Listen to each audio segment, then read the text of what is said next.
পরের বার আমরা আসবো, সবার হাতে থাকবে খুন্তা।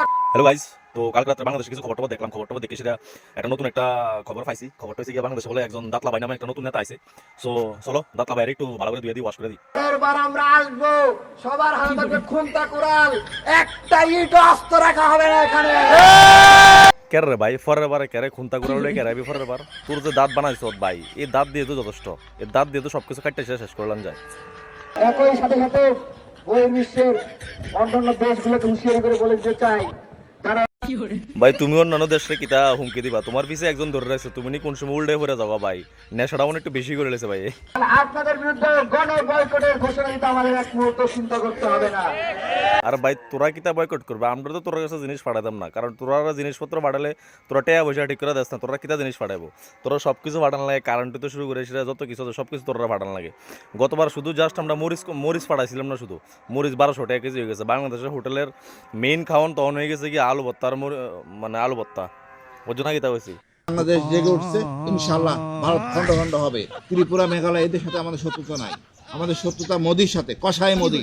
আরে বাপরে বাপ, তারা ছাত্ররা জাগিয়ে উঠছে। তারা ছাত্ররা মনে আগে নেশা করে ঘুমিয়ে আসলো মনে, এখন নেশার থেকে ঘুমটুম ভাঙছে মনে তারা খণ্ড খণ্ড করবো। তাই তাই নিজের চেহারে 3 খণ্ড হয়ে রয়েছে, উপরে একরকম, সাইডে একরকম, এই সাইডে একরকম, 3 খণ্ড হয়ে রয়েছে। তাই নিয়ে আছে ভারতের খণ্ড খণ্ড করতো পাগল করানের কইছে। ত্রিপুরার সাথে তার কোনো শত্রুতা নাই, বুঝছো না? কেরাই কথাটা কইছে, এই কথাটা কনে কারণ হয়েছে এর আগে যে একবার ফ্লাডটা হয়েছিল না, এই যে ডুম্বুরের বান ছাড়া দিছিল না, তখন যে একটা অবস্থা হয়েছিল। এর লাগে এই কথাটা কইছে, ত্রিপুরার সাথে কোনো শত্রুতা নাই, কোন সময় বান টান ছাড়া দেয় ডুম্বুরের। হেয়ার শত্রুতা একদম মোদির সাথে, হ্যাঁ উল্টা লাইব। আরে ভাই তুই মোদি যে গাড়িটা দিয়ে চলে, এই গাড়িটা যত টেহা অত টেহা দিয়ে বাংলাদেশের 1 মাস চালান যাবো। গরুর দল, পাগলের দল, কোরআনের পাগল। কমেন্ট একটু দেখো। আমরা একে সরকার ভাই লেগছে পেছন থেকে একটা ধরে রাখছে যাতে নেশাগ্রস্ত উত্তেজিত হয়ে পড়ে না যায়। আসলে কিন্তু ঘটনাটা ঠিক ভাই, দেখলে এমন মনে হচ্ছে যে নেশা করে এসে পুরো মানে দাঁড়ানোর কোনো ক্ষমতা নাই, পিছিয়ে দিয়ে একজন ধরে রাখছে। এরপরে জাগনিক ঘুষ লাগছে ভাই, একজন অগ্নিবীর। কিন্তু পেছন থেকে শুধু একটু ধরে থাকলে চলবো, মানে একটু সাপোর্ট লাগে ভাই এর। এরপরে এমডি রুবেল হালদার লাগছে ভাই, কোনটা করা লাগবে না তোমার দাঁতে কোনটা করা লাগবে না তোমার দাঁতে কবে ভাই। আমি তো আগে দিয়ে ভিডিওর ভিতরে কইছি ভাইয়ের দাঁত যে শার্প, এই দাঁত দিয়ে ভাই যে কোনো কিছু করতে পারে ভাই। এরপরে শাহাদত হোসেন লাগছে, খোদায় দাঁত দিছে রে, ভগবানের দাঁত দিছে বাইরে। এরপরে সুরঞ্জিত দেব লাগছে, ছোটো বাচ্চারা এদের দেখলে ভয় পাইবো, আসলে ঠিক। এরপরে পীযুষ কান্তি দেব লাগছে, অনেক বড় মাপের নেতা কিন্তু চুলার ভিতরে বিলাই গো ভাই, ঘটনাটা বাস্তব। এমন তারা টার্গেট করে আনে যেটি মনে করো একটু পাম দিলে এটি আকাশে উড়ে।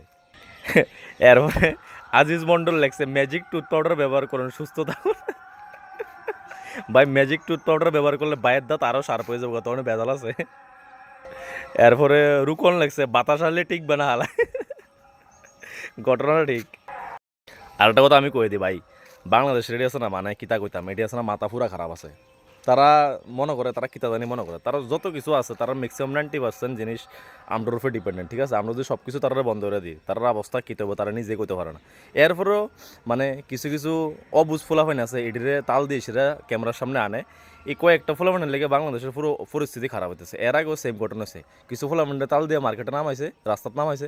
এরপরে বাকিটিরে ভেজাল অবস্থা অন্যরা, মেন যারা কাণ্ডা মানে মেন যারা লিডার আছে তারা পিছের থেকে তারা পুশ করে দিয়ে সামনে ক্যামেরার সামনে আনার লাগে, কিন্তু বেজাল কিন্তু তারা কাছে দাঁড়াও নাই। তো সিমিলারলি অক্ষণও সেম পরিস্থিতি করতেছে। আর বাংলাদেশ থেকে দূরের কথা, ভারত থেকে দূরের কথা, তো ত্রিপুরা রাজ্যের লোক আগে আইসিরা টাক্কা দেশ না, এরপরে চিনতে হইব ভাই, এটা চিনতে হইব। কী কইতাম ভাই, কী অবস্থা।